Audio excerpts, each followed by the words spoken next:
Bonjour à tous chers mortels, c'est Dragma, on se retrouve avec un nouvel avis manga sur So I Am a Spider, So What. Donc pourquoi en anglais, juste comme ça. Pourquoi vous l'avez pas mis en français? Moi j'ai vu le titre en français à la base, hein, celui-là. C'est un shonen comédie fantastique, donc c'est le manga vient de Ashihiro Kakashi, l'œuvre originale c'est Okinababa et le character design c'est Tsukasa Kiryu.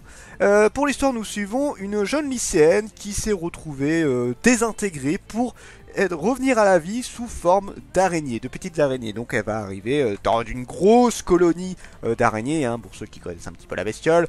Voilà, quand ça naît, il n'y en a pas qu'une en général, t'en as plusieurs centaines. Et elle va arriver, elle dit bon ok, je suis une araignée, génial, qu'est-ce qui se passe? Et surtout elle va voir ses frères et sœurs qui vont être en train de se battre et de s'entretuer et de bouffer les cadavres de ceux qui n'ont pas survécu.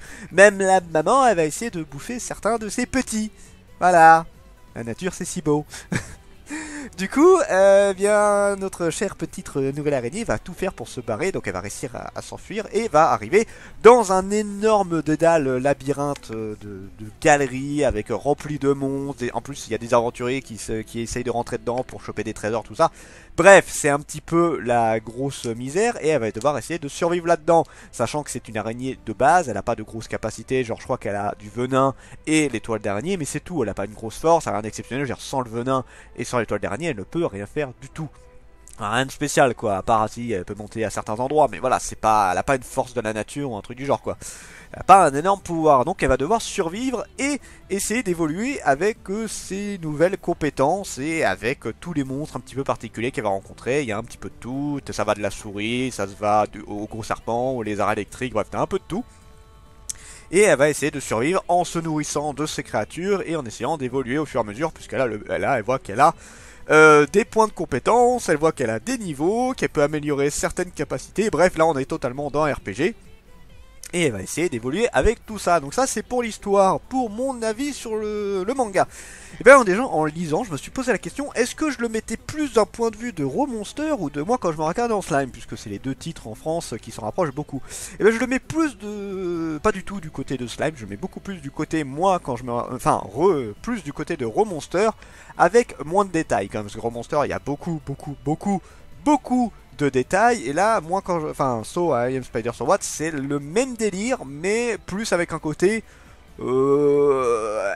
c'est dur à expliquer. En fait dans Remonster il y avait beaucoup d'explications pas forcément dites directement par le héros. Là dans So I Am Spider So What, c'est vraiment tout le personnage qui raconte tout et on n'a pas d'explication à part, ou très peu en tout cas, extrêmement peu, c'est ça un petit peu la différence. Donc on s'en rapproche, c'est différent.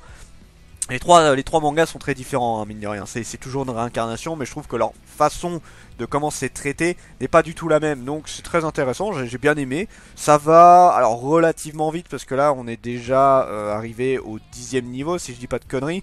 Et en plus, là actuellement, l'araignée a même changé de forme, pour vous dire à quel point ça allait assez vite.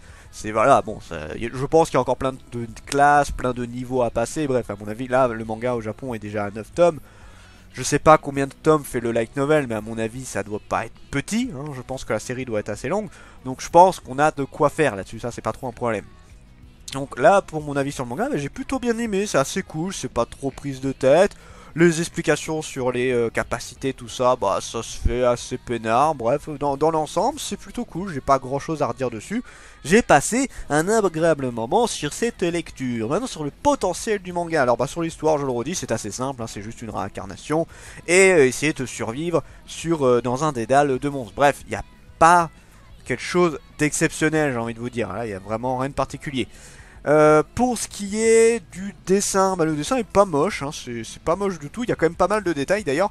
Alors bon, vous attendrez pas à des gros dessins de ouf, après j'avoue, là on est dans des grottes, c'est difficile de faire quelque chose d'exceptionnel quand on est dans des grottes, donc j'attends un peu plus quand le manga, j'ai finalement, j'ai quand même hâte de voir quand on sera dehors. Parce que, enfin, si elle sort, hein, c'est pas dit, ça se trouve elle sortira pas tout de suite. J'ai hâte de voir, voilà, si jamais on a autre chose. Là on est dans une grotte, effectivement, les dessins sont pas... bah, c'est une grotte quoi, mais il y a quand même des dessins, hein. Les dessins des personnages, des monstres, surtout des monstres sont très très bien foutus, j'ai aucun problème avec ça, c'est très agréable, les humains, tout ça, bref, le niveau dessin, il n'y a pas de problème. Niveau des personnages, bah, pour l'instant on en a qu'un seul, parce que je vais pas compter les monstres, les humains qu'on a croisés comme des vrais personnages, pour l'instant c'est des PNJ, hein, j'ai envie de dire ça. Là, notre héroïne, bah, c'est quelqu'un d'assez classique. Là, elle est vraiment en mode survie et tout faire pour rester en vie. Elle essaye d'apprendre son environnement, elle essaye d'apprendre son nouveau corps. Bref, c'est de la découverte pour l'instant. Donc là, à voir comment le personnage va évoluer là-dessus. Jusqu'où le manga peut aller, mais encore une fois, ça dépend. Ça peut très bien évoluer ou ça peut ne pas être aussi bien. Voilà. Alors pour donner un exemple, moi quand je me regarde en slime, j'ai pas trop aimé l'évolution du manga. Personnellement, je suis pas aussi fan que beaucoup le sont. Moi, j'aime bien, mais je suis pas un gros fan. Disons que j'aime pas trop de vers où le manga est parti. À l'inverse de Monster où je trouve que le manga lui a bien évolué. Ça reste qu'un avis bien évidemment. Moi, So I'm Spider So What, si le manga part vraiment sur une grosse évolution, si elle essaye vraiment de survivre et qu'on rencontre de plus en plus de trucs par rapport aux monstres et aux humains, ouais, le manga clairement a un gros potentiel et je pense qu'il peut être très intéressant. Donc c'est du isekai, mais voilà, c'est plus de la réincarnation. Bon, en général, les isekai c'est de la réincarnation, mais je trouve que c'est un côté un peu à part. Si vous avez bien aimé, moi quand je me regarde en slime, bah oubliez juste le côté, enfin on sait pas, hein, ça se trouve ça va peut-être y venir. Oubliez le côté, voilà, créer une communauté, créer des bâtiments, peut-être que le manga le fera, mais pour l'instant c'est pas parti sur ça. Là on est plus du côté Romonster, clairement. Donc moi j'ai beaucoup aimé, si vous aimez bien tout ce qui est fantastique, tout ça, bah franchement je vous le conseille énormément, ça a été une très très bonne découverte. C'était Dragmar, et je vous dis à la prochaine, chers mortels.